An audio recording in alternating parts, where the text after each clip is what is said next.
Muy buenas tardes de nuevo. Para el día de hoy vamos a trabajar el concepto de civilizaciones antiguas. Primero, tenemos que pensar por qué si estamos hablando de periodos anteriores podríamos hablar de una civilización. La idea de civilización se da como el desarrollo tecnológico, cultural, político y económico de una población en su más alto desempeño. Posteriormente va a tener una decadencia, pero dejando un legado o construyendo un legado en la medida de sus conocimientos.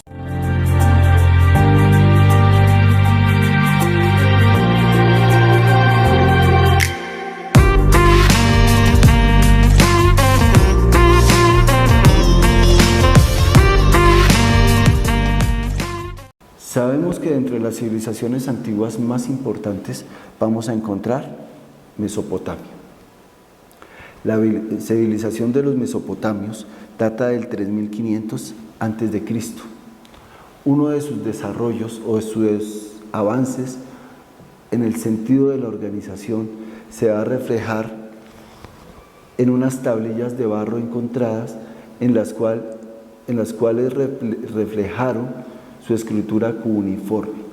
Cuneiforme quiere decir que utilizaron gráficas o imágenes y algunas palabras de la escritura no gramatical conocida en la actualidad, pero que posteriormente, con varios estudios, lograron traducir describiendo cómo era su organización política, social y cultural.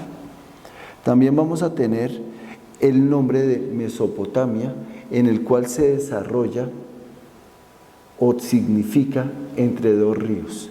La civilización de Mesopotamia se va a desarrollar entre los ríos Éufrates y Tigris.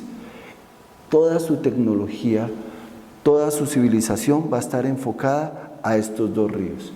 Se caracterizan por tener agricultura, ganadería, comercio y algunos artesanos. Como se pueden dar cuenta, para la agricultura, la ganadería es importante el agua para los riegos, y además de eso los artesanos y los comerciantes trabajaban de la mano aprovechando el uso de estos dos ríos para tener rutas comerciales. Dentro de su sociedad estaban organizados por un rey, de este había un grupo diferencial, unas personas líderes y los esclavos. Digamos que dentro de su organización política o administrativa siempre el rey iba a estar asesorado, pero tomaba las decisiones de manera directa. Y dentro de su historia vamos a tener como grandes civilizaciones o como pueblos que se desprendieron de los mesopotamios a los sirios, a los arcadios, a los babilonios, a los asirios y por último, que digamos es la más reconocida pero que lamentablemente desapareció, a los persas.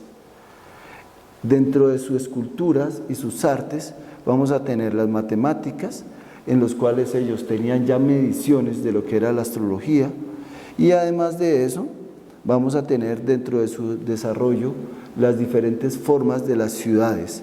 Digamos que dentro de las ciudades tenían una propia organización y un propio sistema político, y además vamos a ver dentro de sus desarrollos la estructura del arco, lo cual le va a permitir la construcción de templos y de lugares, digamos, bastante grandes para su periodo y con unos volúmenes muy fuertes que eran sostenidos por esta estructura. Digamos que es uno de los avances a la arquitectura, uno de los aportes a la arquitectura de este periodo.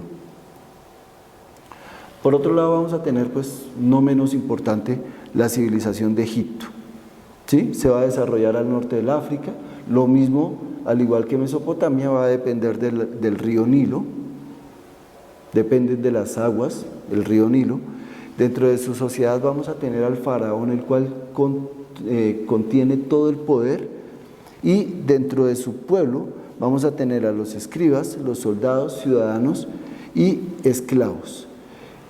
Esta civilización egipcia se representa como una civilización de autarquía, de autoconsumo, pero muy controlado, digamos, en el crecimiento poblacional y pues muy arraigados a sus costumbres y a su fe.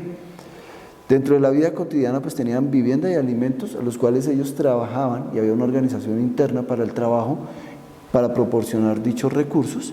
Y dentro de las religiones pues sabemos que eran politeístas, evidentemente eran politeístas, adoraban a varios dioses. El concepto piramidal se va a desarrollar como una cuestión jerárquica para las tumbas de los faraones y pues esta importancia o esta representación de las pirámides es una simbología a la importancia que se da a la vida después de la muerte, con los entierros pues obviamente de sus pertenencias y de algunos acompañantes. Dentro de las civilizaciones griegas o de la civilización griega, pues tenemos que recordar primero que es la división de la polis, o lo que conocemos como ciudades-estados. Estas ciudades-estados se autorregulaban, cada una tenía su propia organización política, sus propias leyes, pero participaban, digamos, en las decisiones más importantes del conglomerado de Grecia. ¿Sí? Además de eso, tenían su propio idioma, tenían su propia religión y una organización política.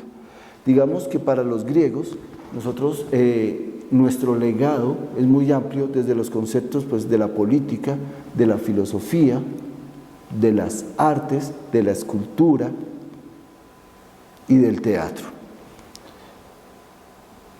Obviamente contaban también con unos lugares en los cuales en el cual se reunían para la toma de decisiones. Incluso recordemos que los griegos, desde el concepto de la filosofía, también practicaban lo que era la democracia, la organización del pueblo y la participación del pueblo. Procuraban no tener más de 10.000 habitantes, de tal manera que estas ciudades-estado pudieran participar todo el conglomerado y de esa manera las decisiones que se tomaran fueran bien recibidas. Y la civilización romana. Bueno, los romanos fueron una de las civilizaciones más avanzadas en términos de la guerra, son expansivos. Además de eso, vamos a ver que dentro de su organización hay un rey, una asamblea aristocrática y un senado. ¿Qué significa esto? La asamblea aristocrática significa que había una estratificación por debajo del rey, el cual le permitía o estaba diseñada para asesorarse.